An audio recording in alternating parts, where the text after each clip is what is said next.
What? হ্যাঁ madam, আমি শুনছি যে ফার্স্ট সাহেবকে মীরা গাড়ি দুবাই শিপ করছে।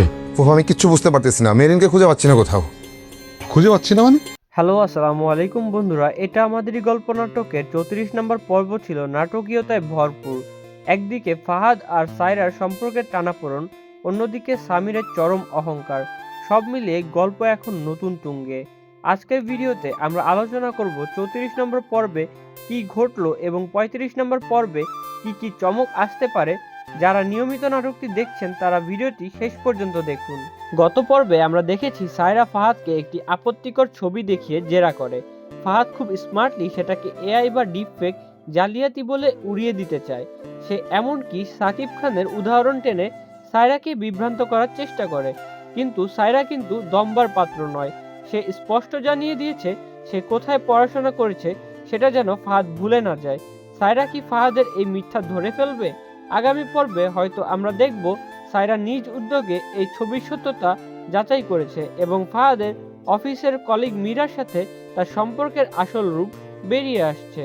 গল্পের অন্য প্রান্তে সামিরের আচরণ দিন দিন অসহনীয় হয়ে উঠেছে।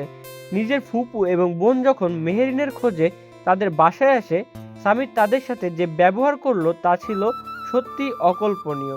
মেহেরিন বারবার অনুরোধ করা সত্ত্বেও সামির তার পরিবারকে বাড়ি থেকে বের করে দেয় এবং তার বাবার পাঠানো টাকাও ফিরিয়ে দেয়।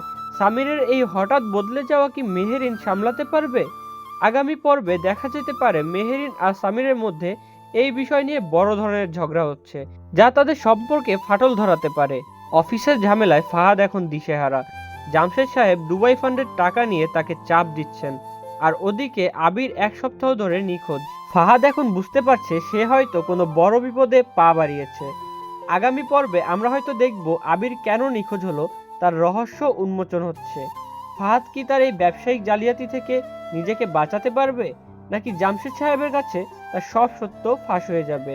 প্রিয় বন্ধুরা, আপনার কি মনে হয় সায়রা কি ফাহাদকে ক্ষমা করবে? সামির কি তার ভুল বুঝতে পেরে পরিবারের কাছে ফিরে যাবে?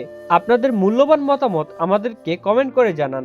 আর এটা আমাদের গল্প নাটকের সব আপডেট সবার আগে পেতে আমাদের চ্যানেলটি সাবস্ক্রাইব করে বেল আইকনটি অন করে দিন। প্রিয় বন্ধুরা আমার, আজকের মতো এ পর্যন্তই। দেখা হবে পরের একটি ভিডিওতে। ততক্ষণ পর্যন্ত আল্লাহ হাফেজ।